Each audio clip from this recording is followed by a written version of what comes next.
Barbara Russell, actress, educator, all-around fabulous Pittsburgh personality. Yes. I am so thrilled to have you on BURGH VIVANT today.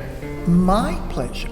My pleasure. Listen, I don't know if the folks know, this is a class act. Oh, no. Oh, listen, the buffet, cured eggs, lobster, eye of newt, the dressing room, flour. Oh, and clearly you enjoyed the champagne. They're still clearing up empty bottles in there. No, I saved one. I'm taking it home later. Do, yes. It's all part of the perks of being here on BURGH VIVANT. But, we can begin in so many places with you. You've had an illustrious career here in Pittsburgh. I've been lucky. Are you from here originally? No.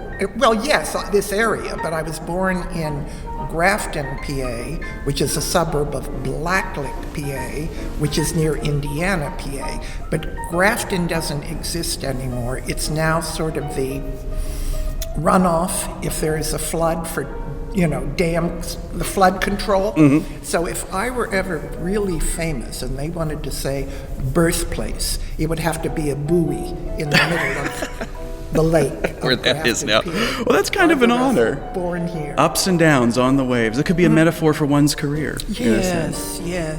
Is that a metaphor for your career? Not really. No, because I've been very lucky. Theater's one of the things that I do. And I've been able to always do theater. Started in junior high, and I played money bags in some sort of a show. And I remember I had to have a great big bag, which was the beginning of one of the many glamour roles that I've had in my career. And one of the reasons that I drifted toward theater, and was very lucky with it, was that I was 5'10" and a half in 6th grade. And I was not real popular with the boys. So theater in high school was pretty much where I was directed and where I, got attention. And then from there I went to State Teachers College, Indiana, and again, started to do theater, and because of my height and maybe my tendency towards the comedy, I always got the character roles. I mean, 5'10" and a half without shoes isn't going to be the ingenue. So I got all the really good roles. Wow. Loved it. And now how did you get from there to probably what most Pittsburghers might know you from is the Mr. Rogers' Neighborhood Show? Because of Don, he was on the show.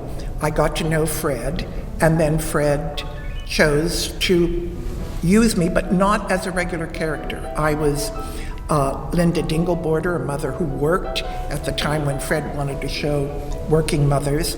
I was Barbara Boomerang Frisbee. That's a name. Isn't that nice? Thank you. She appeared only in the neighborhood, and she and Lady Elaine didn't quite hit it off. So that's where wonderful conflict. Lady Elaine has always struck me as maybe a tough personality to be on camera with. Yeah. But you had a good rapport? Well, we pretty much kept trying to top one another all the time, and I could be a little sarcastic with her as she was with me, so it was very comfortable. I liked the role a lot. Oh, sure.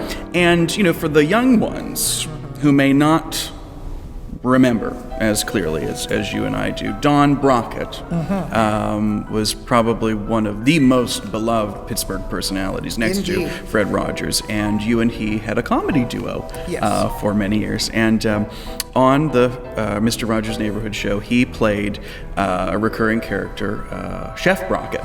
And I have to tell you, growing up, that's the only way I knew him. Sure. I thought he was an actual chef. And that's acting. Well, right. But then as I got older and I'd see him in the news, out at charity events and out performing and things like that, I thought to myself, wow, this chef really is a man about town. He is quite a talent, and yet gets up at 4 a.m. to make bread. What a guy. I know. God bless him, except the only thing he ever made was egg salad. That's the it. only thing he could make. And it was just with mayonnaise, little salt, little pepper. Now, Pittsburgh will have a very special opportunity to see you on stage coming up here very soon on April 6th here at the Carnegie Music Hall in Carnegie, where we are holding the interview today. As a event for the Pittsburgh New Works Festival, you will be premiering a staged reading of a work entitled What'll We Do About Sue? And this is by Harry Cawley, who I believe is a friend of yours. Is this? Oh, very good friend. In fact, he worked here in Pittsburgh. He and Jack Zaharia and Nancy Chesney, who was a teacher at Point Park. Yes, yes. And a superb actor. Is she good? Owned Apple Hill. They ran Apple Hill Playhouse for years and years and years. Harry then, he's a writer, playwright, and producer, went to Hollywood. And he began writing for Carol Burnett. He wrote for a whole bunch of people. He had plays produced, and he had written 2 plays and sent them to me, and they were 2 character plays. This one is the one that we've chosen to do. But you'll be performing this with Bingo O'Malley, who is like Pittsburgh's grandfather of good drama and theater. Yes. Have you worked with Bingo before? Never. Really? This is why I'm doing this. What an experience to see these 2 dramatic powerhouses on stage together. We can't miss this. It's a very funny play. And Harry Cawley, he won the Writers Guild of America Award for a film that he wrote called There Were Times, Dear, and that starred Len Carew and Shirley Jones. The names of his pieces all strike me as like old-time songs that I'd like. You know, There Were Times, Dear. And it's a funny play. I will tell you this as maybe a little tease, that once again, a glamour role. I'm kind of a bag lady in the play. And, you know, it won't be the most outrageous role you've played. I believe you worked with Mr. Romero in a zombie film. Yeah, I bit someone's throat out. Wow, that's showbiz for you. What'll we do about Sue? Yeah. I think I'd like to meet this guy.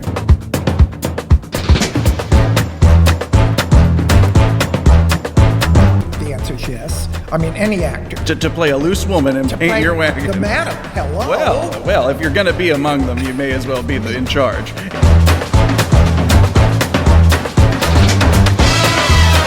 That voice, was it Fred Rogers doing her voice? I thought so. Yeah, he did Lady Elaine. He did. Who was she based on? Do you know? I don't know. Because it just seemed like... Except that I'm going to have to ask Joanne, his wife, who I see pretty regularly. I'm going to find out. Because she was so distinct.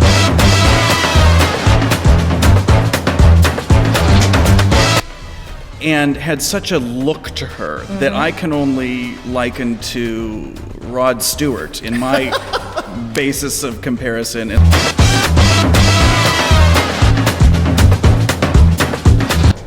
It took 2 hours for my makeup because I was a zombie who became a zombie, I don't know, while I was at a beauty parlor.